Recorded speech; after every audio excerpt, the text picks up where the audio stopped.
Captain James Miller stood at the viewport of Waypoint 37, staring into the endless dark of space. The small frontier outpost hung at the edge of human territory, a lonely sentinel watching the stars. Most officers saw assignment here as punishment, but Miller had requested it. Out here, away from the bustle of the Central Worlds, he could pursue his true passion. "Captain, you've got another package," said Lieutenant Davis, dropping a small container on Miller's desk. "All the way from Earth this time." Miller turned from the viewport, his weathered face brightening. "Finally. I've been waiting months for this." He opened the package carefully, revealing an old metal badge. To most, it would look like junk, a piece of scrap. But to Miller, it was treasure. The faded insignia of the Third Deep Space Fleet, active during the Vraxian War 3 centuries ago. "Another addition to your collection of fairy tales?" Davis asked with a smirk. Miller didn't take offense. The younger officers always mocked his hobby. "History, Lieutenant, not fairy tales." "The Retribution is a myth, sir. Every Academy cadet knows that." Miller picked up the badge, feeling its weight. "That's what they teach now, yes. But myths often have roots in truth." The story of the Retribution was known to every child who dreamed of the stars. During the darkest days of the war against the lizard-like Vraxians, humanity built a superweapon, a battleship unlike any other. It was said to be the size of a small moon, carrying weapons that could destroy planets. In the old stories, the Retribution fought a final battle against the enemy fleet, and both disappeared, never to be seen again. Official history called it propaganda, invented to boost morale when humanity was losing the war. But Miller had spent 20 years collecting evidence suggesting otherwise. "Messages for you, Captain," called the communications officer. "One from your wife, and another, strange one." "Strange how?" Miller asked, walking to the communications station. "It came through on an old frequency. Very old, and it's repeating." Miller leaned over the console, feeling his heart beat faster as he saw the signal pattern. "This frequency hasn't been used since the war." "What war?" asked the young officer. "The Vraxian War. Before the peace treaty." Miller studied the signal. "Can you clean it up?" After several minutes of work, the static resolved into a clear pattern. 3 short, 3 long, 3 short. An ancient distress code. "Where is it coming from?" Miller asked. The officer checked his instruments. "The dead zone, sir. Grid 19-7. The dead zone, a region of space avoided by all ships due to strange sensor readings and rumors of vanished vessels. Miller had always wondered what secrets it held. "Sir," said Commander Alex Taylor, Miller's second-in-command, "you're not thinking of investigating that signal, are you?" Miller was already walking toward the command center. "I'm not just thinking about it, Alex. I'm doing it." Taylor followed, lowering her voice. "With all due respect, sir, that's crazy. The dead zone is off-limits for good reason. And this signal is probably just interference. 333 is not random interference," Miller replied. "Someone set that signal to repeat, and it matches accounts from my research." Taylor sighed. She was a good officer, practical, and by the book. She had served with Miller for 5 years and respected him. But his obsession with the Retribution was the one thing that worried her. "Sir, even if, and that's a big if, there's something there, we need authorization from command." Miller nodded. "I'll request it immediately." 3 hours later, Miller stood before the holographic images of 3 admirals. He had presented his case, showing the signal and its match to historical records. "Captain Miller," said Admiral Grant, "your request to investigate is denied. Waypoint 37 is a monitoring station, not an exploration vessel." "Admiral, this could be the greatest historical find of our time," Miller argued. "It could also be nothing," said Admiral Wong. "Or worse, a trap. The Vraxians may be our allies now, but there are still rogue elements who remember the war." Miller tried one more approach. "What if it is the Retribution? The technology on that ship would be centuries ahead of even our current level. We can't let that fall into the wrong hands." The admirals exchanged looks. Miller had touched on their real fear. "Very well," said Admiral Grant finally. "You may take a small team to investigate, but at the first sign of danger, you withdraw. Is that clear?" "Perfectly clear, Admiral." "Thank you." As the transmission ended, Miller found Taylor waiting. "We're going, aren't we?" she asked. "We leave in 6 hours. Prepare a team. 5 security officers and 2 engineers." "This is a mistake," Taylor said, but she was already mentally selecting the crew. Miller returned to his quarters and opened a locked drawer in his desk. Inside was his most prized possession, a handwritten journal supposedly from a survivor of the Retribution's last battle. Most experts had called it a fake, but Miller had always believed. He opened it to a dog-eared page and read the familiar words, "Should anyone find this account, know that we did not fall in battle. We were betrayed. The ship lives, though damaged beyond repair. We sleep now, in the cold between stars, but we will return, and we will have our revenge." Miller closed the journal. For 20 years, he had searched for proof that the Retribution was real. Now, he might finally find it.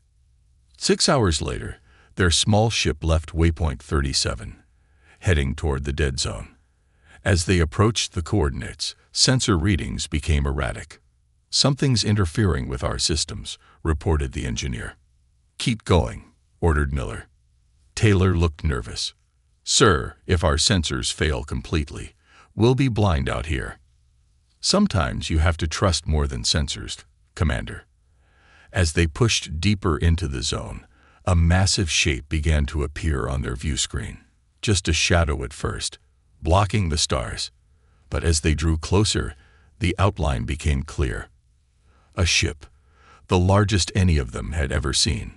Old and battle-scared, but unmistakably human in design. "My God," whispered Taylor, her doubts evaporating. "It's real." Miller stared at the massive vessel, emotion tightening his throat. There, emblazoned on the hull in faded letters, was the name he had searched for his entire career. Retribution. "Not just real," Miller said quietly. "It's alive." As if in response to his words, lights began to flicker along the ancient battleship's hull, waking after centuries of darkness. "Approach with caution," Miller ordered as their small scout ship edged closer to the massive battleship. The Retribution hung in space like a sleeping giant, its hull scarred with the marks of ancient battles. "No response to our hails," reported Lieutenant Davis from the communication station. "If there's anyone alive in there, they're not talking." Commander Taylor studied the sensor readings, her earlier skepticism replaced by professional concern. "The ship's power systems are active, but minimal. Life support appears to be functioning in some sections, but at very low levels." Miller couldn't take his eyes off the view screen. The Retribution was even more impressive than the stories described. Nearly 2 kilometers long, with weapon ports that could house cannons bigger than their entire scout ship. This was a vessel built for one purpose: to end a war. "I'm detecting a docking bay on the starboard side," said Officer Wilson, their pilot. "The doors are partially open. We could slip inside." "Do it," Miller said. "Slow approach, no sudden movements. If that ship's defense systems are still active, we don't want to trigger them." Their scout ship glided toward the ancient battleship, passing through the partially open bay doors into a cavernous hangar. Emergency lights flickered dimly, casting long shadows across rows of fighter craft, designs no one had seen in centuries. "These ships are perfectly preserved," Taylor whispered, awe evident in her voice.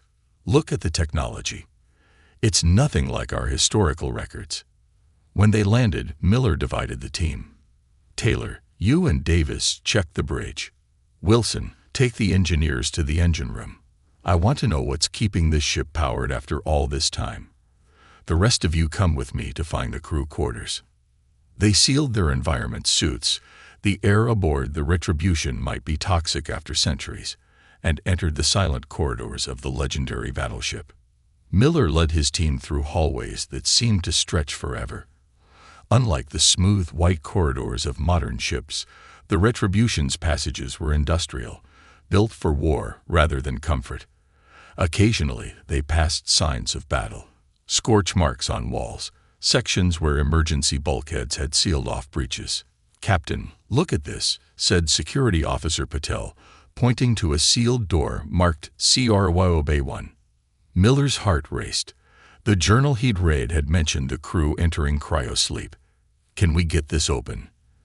The team's engineer, Dr. Foster, examined the control panel. "It's an old system, but I think I can bypass it." After a few minutes, she announced, "Got it." The door slid open with a hiss of escaping air. Inside was a large chamber filled with rows of cryopods, each containing a human form. Frost covered the transparent tops, making it difficult to see the faces within. "Are they alive?" Patel asked. Foster checked a still-functioning terminal. "According to this, yes. The pods are all in working order. These people have been in suspended animation for over 300 years." Miller approached the nearest pod, wiping away the frost to reveal the face of a young officer, his expression peaceful in frozen sleep. "They survived," he whispered. "All this time, they were here, waiting." Miller's radio crackled. "Captain, this is Taylor. We've reached the bridge. You need to see this." 20 minutes later, Miller stood on the bridge of the Retribution, staring at holographic displays that shouldn't have been possible with the technology of that era. "The ship's AI is still functioning," Taylor explained. "It's been running on minimal power, maintaining life support for the cryobase and watching for something." "Can we communicate with it?" Miller asked. "We've been trying, but it's not responding fully. I think it's defensive. It doesn't recognize us." As if in response to her words, the holographic displays flickered, and a computerized voice spoke. "Unidentified personnel detected. Security protocols engage. Identify yourselves or face defensive measures." Miller stepped forward. "I am Captain James Miller of the Human Alliance starship Waypoint 37. We are human, like the crew of this vessel. Genetic verification required." The AI responded. A beam of light scanned each of them. "Human genetic patterns confirmed, but uniforms and equipment do not match records.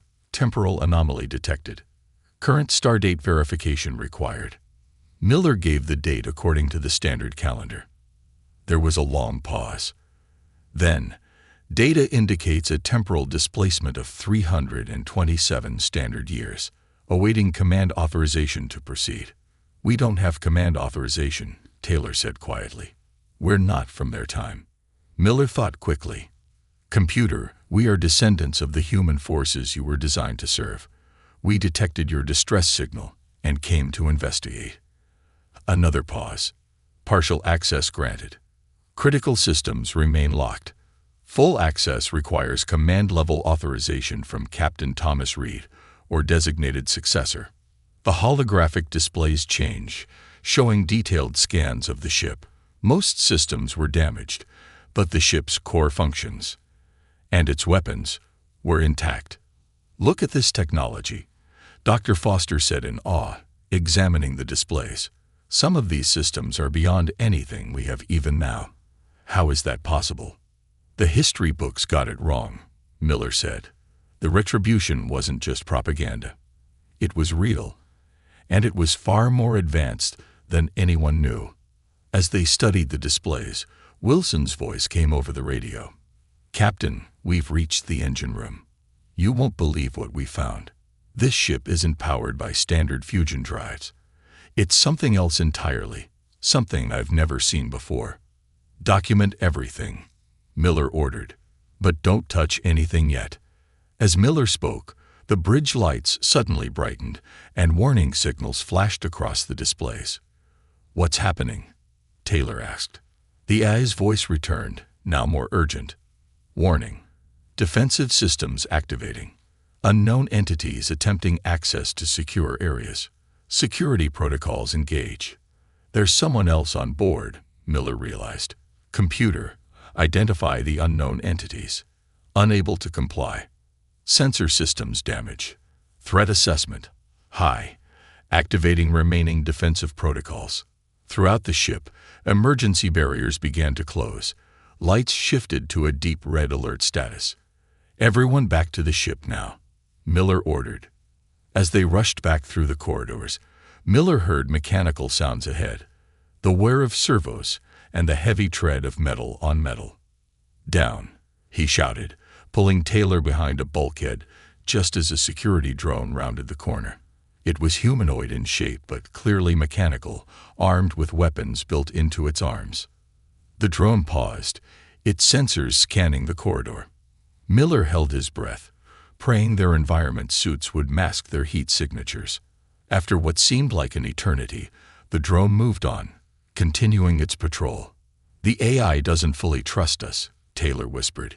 It's treating us as potential threats. We need to find a way to communicate with it properly, Miller said. And we need to wake someone who can give us the command authorization. They made it back to the hangar bay, where the rest of the team was already waiting at their ship. What do we do now, Captain? Taylor asked as they sealed the hatch. Miller looked back at the silent corridors of the Retribution, feeling the weight of history around him. We need to gain its trust, and to do that, we need to learn exactly what happened to this ship and why it's been waiting for 300 years. As their scout ship prepared to leave the hangar, the AI's voice came through their communication system one more time. Warning to unidentified human personnel. The Retribution awakens. Our mission continues. Revenge will be ours. Miller exchanged glances with Taylor. Whatever happened to this ship and its crew, he said quietly, they think they were betrayed. And they've been waiting a very long time to settle the score. Captain Miller sat in the small conference room aboard their scout ship, facing his team. The Retribution loomed outside their viewport, silent and threatening. We need a plan, Miller said. That ship is a historical treasure, but its AI sees us as potential enemies. Commander Taylor nodded, and it mentioned revenge. Revenge against whom? The war with the Vraxians ended centuries ago. Lieutenant Davis, who had been analyzing the limited data they gathered, spoke up. Captain, I've been reviewing the ship's communication logs that we were able to access. The last entries mention a battle, but not against Vraxians. Not against Vraxians. Miller leaned forward. Then against whom? Other humans, Davis said quietly. There are references to traitors and collaborators. The room fell silent as they absorbed this information. The history of the Vraxian War taught that humanity had united against a common enemy. The idea of human betrayal during that desperate time was shocking. We need more information, Miller decided. And there's only one way to get it. We need to wake someone up. Sir, that's extremely risky, Dr. Foster warned.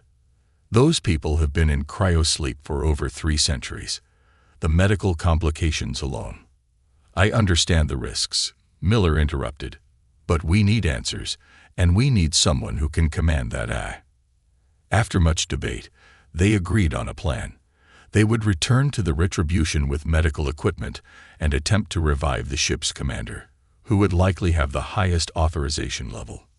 Hours later, they docked once again with the ancient battleship.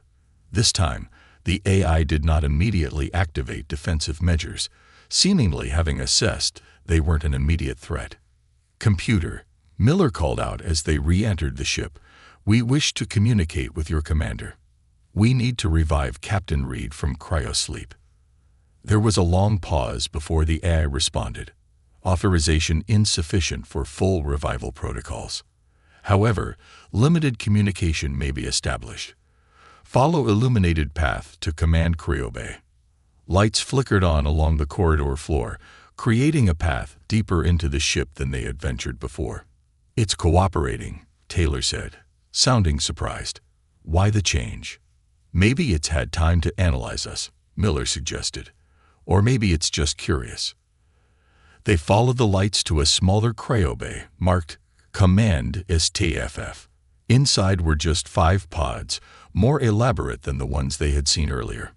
The central pod bore the name Admiral Thomas Reed, Fleet Commander. Admiral Taylor Reed. The stories always called him Captain. Miller approached the pod. "Computer, we request communication with Admiral Reed." "Initiating limited revival protocol," the AI announced. "Warning: full revival not authorized.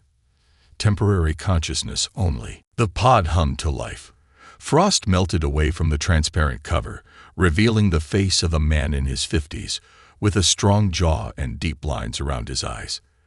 The pod opened with a hiss, and Reed's eyes fluttered. Dr. Foster rushed forward with her medical scanner. Vital signs stabilizing. Brain activity increasing. "He's waking up." Admiral Reed's eyes opened fully, focusing slowly on the faces above him. He tried to speak, but his voice was barely a whisper after centuries of disuse.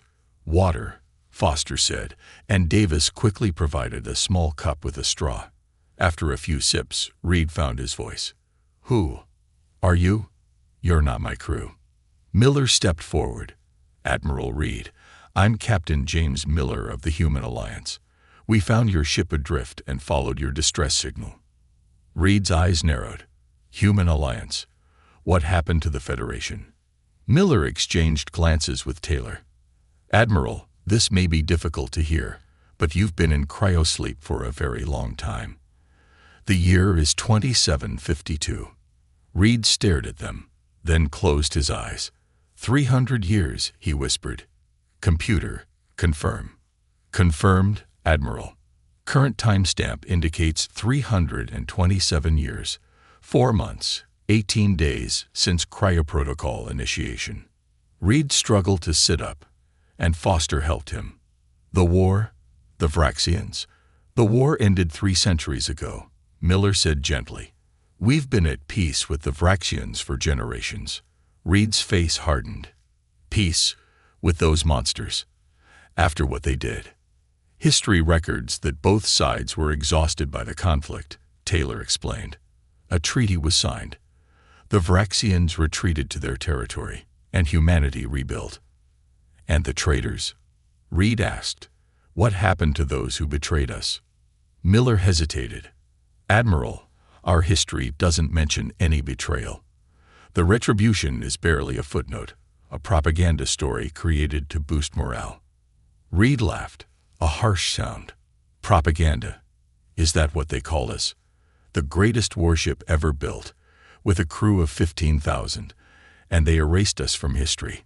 "What really happened, Admiral?" Miller asked. "Why did the retribution disappear?" Reed's eyes burned with old anger. "We didn't disappear. We were betrayed. Sabotage. By our own people, high-ranking officials who made secret deals with the Vraxians." He gestured weakly around him. "This ship was humanity's last hope. We had technology decades ahead of anything else, weapons that could end the war in one decisive strike. But the night before our final mission, saboteurs struck. They damaged our main drive, our weapons systems." Reed's voice grew stronger as he spoke. "We managed to escape, but we were crippled. I made the decision to hide in this sector and put the crew in cryosleep while the automated systems repaired what they could. We left a distress signal that only true allies would recognize." Miller pulled out his old journal. "Someone did. A survivor. They wrote this." Reed's eyes widened as he recognized the book. "Lieutenant Park. I ordered her to take our last shuttle, to tell the truth about what happened. They let her live. The journal was dismissed as a fake," Miller explained. "But I always believed." Reed closed his eyes again, processing everything. "And now we're relics of a forgotten war." "Not forgotten," Miller said. "Misunderstood. Admiral, your ship contains technology that's still advanced by our standards. How is that possible?" Reed smiled faintly. "Project Prometheus. Our scientists made breakthroughs. Quantum computing, advanced AI, energy weapons beyond anything we'd had before. The Retribution wasn't just a battleship. It was a leap forward for humanity. A leap that was buried, Taylor said thoughtfully. If traitors really did betray you to the Vraxians, then they wouldn't want evidence of their betrayal floating around. Miller finished. They'd want the retribution forgotten. Reed tried to rise from the pod but was too weak. I need to see what's become of the world. My crew, can they be revived? With time and proper medical facilities, yes, Foster said. But not all at once, and not here. Admiral, Miller said carefully, you mentioned revenge earlier. Through your ship's eye. Revenge against whom? The traitors are long dead. Reed's expression darkened. Are they? Computer, full system activation. Authorization. Reed, Thomas J. Admiral. Federation ID 9275 Alpha. Around them, the ship hummed as systems that had been dormant for centuries came online. Lights brightened throughout the vessel. Full access granted, the AI announced. All systems online. Welcome back, Admiral Reed. Show me the Vraxian Empire, current configuration, Reed ordered. A holographic display appeared, showing a map of known space. The Vraxian territory glowed red, much larger than Miller had expected. That's not right, Taylor said, studying the map. The treaty limited their expansion. This shows they've doubled their territory. Reed nodded grimly. The betrayal continues. Computer, show military buildup in Vraxian space over the last 50 years. The display changed, revealing massive fleet movements and weapons installations, all hidden just beyond standard scanning range. Miller stared at the data in shock. They'd been preparing for war this entire time. But our intelligence never detected this. Because someone didn't want you to see it, Reed said. The descendants of those who betrayed us. They are still protecting their Vraxian masters. He locked eyes with Miller. Now do you understand? The revenge isn't just for what happened 3 centuries ago. It's to stop what's about to happen now. Which is what? Taylor asked. Reed's voice was cold. The final elimination of humanity. The plan they'd been working toward all along. Captain Miller stood in the Retribution's massive command center, watching as Admiral Reed, now stronger after medical treatment, paced before the holographic displays. In the 12 hours since Reed's revival, the ancient battleship had come fully to life, systems humming with power that shouldn't have been possible after centuries of dormancy. These readings can't be right, Commander Taylor said, studying the data on Vraxian military strength. Our intelligence reports show their fleet at 1/5 this size. Your intelligence is compromised, Reed said flatly, just as ours was before the betrayal. He turned to Miller. Captain, you said humans and Vraxians have been at peace for centuries. What's the current state of human defenses? Miller hesitated before answering. Most of our military budget was cut decades ago. We maintain a defense fleet, but nothing like what we had during the war. Most of our ships are exploratory or scientific vessels now. Reed's face darkened. Perfect conditions for an invasion. Dr. Foster, who had been monitoring Reed's vitals, looked troubled. Admiral, with all due respect, is it possible your perspective is colored by your experiences? 300 years have passed. Perhaps the Vraxians have changed. Reed smiled without humor. Doctor, have you ever met a Vraxian? Yes, Foster replied. The medical exchange program has several Vraxian doctors. I've worked with them. And did they tell you about their life cycle? About the Great Molting? Foster looked confused. They're private about their biology. For good reason, Reed said. Every 75 years, their species undergoes a biological transformation. Their current forms, the ones walking among you as Alice, are just one phase. During the Great Molting, they change, become more aggressive, more predatory. He turned to the holographic display. Computer, show historical records of the Vraxian life cycle, classified file Read 7. The display changed to show biological scans of Vraxian physiology, revealing a transformation that turned the relatively humanoid aliens into something far more terrifying. larger with enhanced musculature, thicker armor-like skin, and more pronounced predatory features. This is what we faced in the war, Reed explained, not the diplomats you know today. And according to my calculations, they're due for another great molting within the next 5 years. The implications hung heavy in the air. They've been building their military while in their peaceful phase, Miller said slowly, preparing for when they transform, and positioning themselves throughout human space. Reed added, "Tell me, Captain, how many Vraxians live among humans now?" "Millions," Taylor answered. "They have embassies, cultural centers, and exchange programs on almost every major world." Reed nodded grimly. "Sleeper agents, all of them. When the molting comes, they'll strike from within while their main fleet attacks from without." Lieutenant Davis, who had been quiet until now, spoke up. "If what you're saying is true, Admiral, we need to alert the Alliance immediately." "And say what?" Taylor asked. "That a 300-year-old admiral from a ship that's supposed to be a myth tells us our allies are planning to exterminate us. They'll think we've lost our minds." "We need proof," Miller said. "Hard evidence of Vraxian intentions." Reed moved to a secure console and entered a complex series of commands. "During our last mission, we collected intelligence from deep within Vraxian space, information about their long-term plans. The data was one reason they sabotaged us. They knew we had discovered their true intentions." The screen displayed ancient files, encoded in a format no longer used. "Can you decode these?" Miller asked. Reed nodded. "Computer, decode files using Prometheus algorithm. Authorization read Omega 9.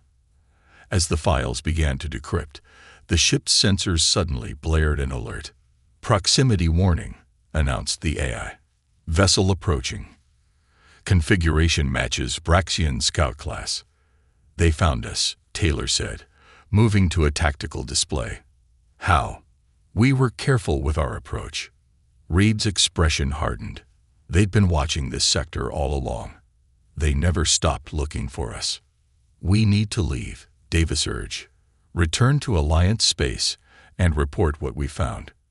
Reed shook his head. "The Retribution isn't fully operational yet. We'd never outrun them." He turned to Miller. "Captain, your ship could escape. Take the data we've decoded and return to your command." Miller studied the tactical display, noting the Vraxian ship's approach vector. "They'd catch us before we reached the jump point. Besides, I'm not leaving the Retribution to be captured again." Reed seemed to reach a decision. "Then we fight. Computer, activate defensive systems. Prepare to engage."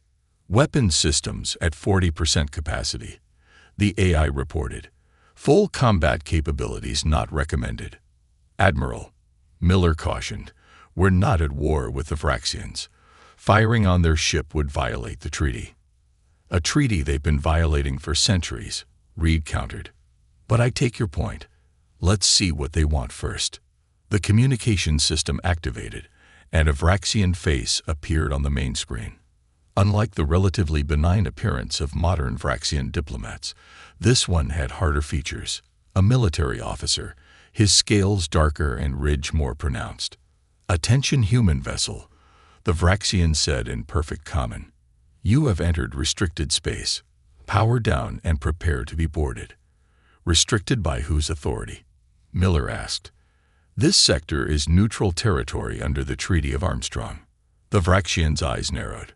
"Your vessel has been detected interfacing with a derelict warship containing restricted technology. By order of the Vraxian Protectorate, we are confiscating this derelict." Reed stepped forward, into view of the communication panel. "This ship is under my command, Vraxian. It is not derelict, and you have no authority here." The Vraxian officer's expression changed to one of shock as he recognized Reed. "Impossible. You should be dead." "As you can see, I'm very much alive," Reed replied coldly. "As is the Retribution." The Vraxian recovered quickly. "Admiral Reed, your ship was reported destroyed over 3 centuries ago." "Reported by whom?" "The traitors who tried to sabotage us." "Or your government, which helped them. A tense silence followed. Then the Vraxians' posture changed, becoming more formal. Admiral Reed, the war ended long ago. We are at peace with humans now. Allow us to escort you back to Alliance space, where historians will be eager to speak with you. Reed laughed harshly. And scientists eager to dissect my ship's technology. I think not. The Vraxian's voice hardened. That ship contains weapons in violation of treaty agreements. It must be surrendered. How interesting that you know what weapons this ship contains, Reed noted, when according to history, the Retribution never existed beyond propaganda. The Vraxian officer's composure slipped briefly. We have detailed records. Of a ship you claimed never existed, Miller interrupted, seeing the trap Reed had laid. You've been monitoring this sector, waiting for the Retribution to reappear, which means you knew it was here all along. The Vraxian's face showed cold anger now. You have 1 hour to surrender the vessel, or we will take it by force. The communication ended abruptly. That went well, Taylor said dryly. Reed turned to Miller. Now do you believe me, Captain? They feared the Retribution's return for centuries. Miller nodded slowly. But one Vraxian scout ship isn't much of a threat, even with our systems at partial power. That's not their real threat, Reed said, pointing to the tactical display. Look at their position. They're maintaining distance, just beyond our weapon range. Taylor understood first. They're stalling, waiting for reinforcements. Exactly, Reed confirmed.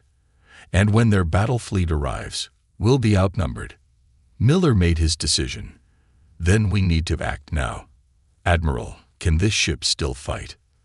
The Retribution was built to face an entire Vraxian fleet, Reed said, a fierce light in his eyes.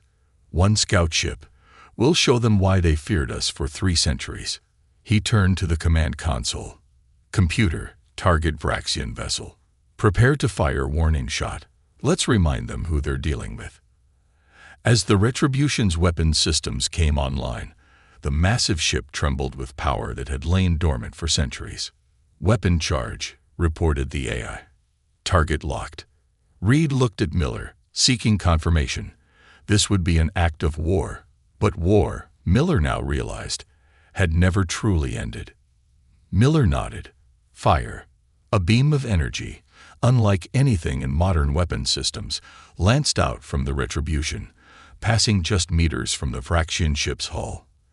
The scout vessel immediately began evasive maneuvers. Message sent, Reed said with grim satisfaction. Now we prepare for their response. As if on cue, the tactical display lit up with new contacts. Dozens of them, emerging from jump points on the edge of the system. That's not a response, Miller said, staring at the display. That's an invasion fleet. The command center of the Retribution fell silent as everyone stared at the tactical display. Dozens of Vraxian warships were moving into attack formation, their weapons signatures flaring as they powered up. That's a full battle fleet, Taylor whispered. They were waiting just outside the system. Admiral Reed studied the enemy ships with a trained eye. Interesting. Their ship designs have changed, but their attack formations remain the same. He pointed to the display. Look how they position their heavy cruisers at these points. Classic Vraxian encirclement strategy. Miller felt a chill. They were prepared for this. For us. Of course they were, Reed said, his voice hard. They feared the Retribution's return for centuries. Now we know why. They never stopped preparing for war. A communication alert sounded, and the main screen activated to show a different Vraxian, older, with elaborate markings on his scales that indicated high rank. I am High Commander Vex of the Vraxian Protectorate, the alien announced. You have fired upon our scout ship in violation of treaty agreements. Surrender immediately. Reed stepped forward. This is Admiral Thomas Reed of the Federation Battleship Retribution. Your forces have been building in violation of the treaty for decades. We will not surrender. The High Commander's face showed no surprise at seeing Reed. Admiral Reed, your reputation survived the centuries, as did your misunderstandings about our intentions. "There's no misunderstanding," Reed replied coldly. "We have the evidence, your plans for the Great Molting, your strategic positioning throughout human space. You never intended peace." Vex's expression changed subtly. "The humans of your time were not ready to understand our biology or our culture. Those who came after were more accommodating." "You mean those who betrayed us," Reed said, "who sabotaged my ship and erased us from history." "A regrettable necessity," Vex responded. "Your vessel represented a threat to peaceful coexistence." Miller stepped into view.